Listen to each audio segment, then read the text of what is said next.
રાજપૂત સમાજની મહિલાઓ પ્રતીક ઉપવાસ પર ઉતરી છે। તેમણે કહ્યું હતું કે અમારી એકમાત્ર માંગ ટિકિટ રદ કરવાની છે, જે ભાજપે માની નથી, જેથી ઉપવાસ કરવા પડ્યા છે અને અમારું આંદોલન આ રીતે શાંતિના માર્ગે જ ચાલુ જ રહેશે જ્યાં સુધી ટિકિટ રદ ન થાય।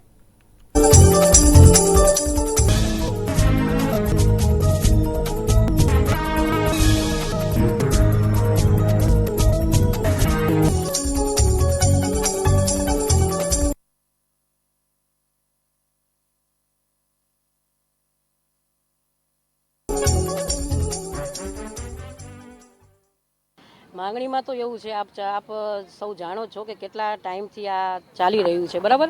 હવે ભાઈઓ શિસ્તબદ્ધ રીતે જ્યારે રાજપૂતો એક આંદોલન લડી રહ્યા છે, એમાં રાજપૂતાણીનો પણ એટલો જ મહત્વનો ફાળો હોય છે। તો અમારી વાત સરકાર સુધી પહોંચાડવા માટે આજે અમે એક દિવસનો પ્રતિક ઉપવાસ માટે આજે અમે આયોજન કરેલું છે। માગણી શું છે એ તો ખ્યાલ જ છે ને સરકારશ્રીને। પહેલાં જ અમારે એક જ અમારી માગણી છે કે રૂપાલા સાહેબની ટિકિટ રદ કરવાની જે વાત હતી એ બધું સમય જતો રહ્યો, બરાબર। તો હવે રાજપૂતોને ન્યાય આપો એ અમારી માંગણી છે। અમારા ભાઈઓ જ્યારે આટલા વર્ષથી આટલા દિવસોથી જ્યારે લડી રહ્યા છે, તો એમને જ્યારે જવાબ કોઈ આપવામાં નથી આવતો કે એમની વાત ત્યાં સુધી પહોંચાડવા માટે આજે રાજપૂતાણીઓ મેદાનમાં આવ્યા છે। જી, આટલા દિવસથી અમે અસ્મિતાની લડાઈ જે લડી રહ્યા હતા એમાં અમે શાંતિપ્રિય લોકશાહી ઢબે જ અમે દરેક જગ્યાએ ચાલ્યા છે અને હજી પણ ચાલવા માંગીએ છીએ। અમે પાર્ટી પાસે સતત એ રજૂઆત કરેલી, માનનીય મોદી સાહેબ પાસે પણ અમે પત્ર વ્યવહાર પણ કરેલા છે અને હવે આ પ્રતિક ઉપવાસ પર આખા આ માત્ર ગાંધીનગર નહીં, ગામડા જેટલા પણ ક્ષત્રિયોના ગામડા છે અને ઘણા બધા બીજા સમાજના પણ બહેનો આમાં જોડાયેલા છે, કારણ કે સૌ સમજે છે કે આ બહેનો દીકરીઓની અસ્મિતાનો સવાલ છે। રાજપૂત સમાજનો જે ઉજળો ઇતિહાસ છે એની પર છાંટા લગાડવાની વાત છે જે બહુ દુઃખદ છે।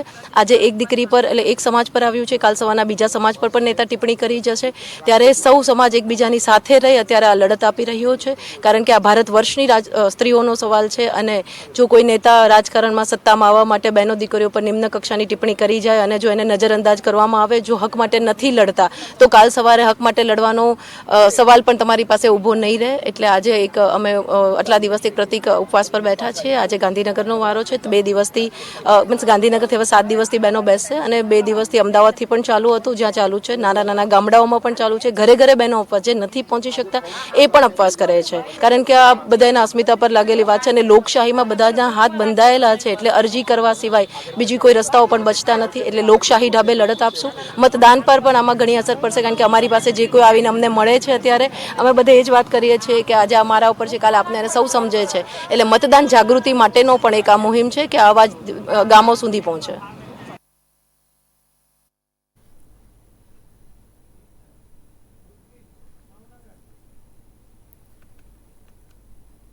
આગળ વાત કરીએ ભાવનગર લોકસભા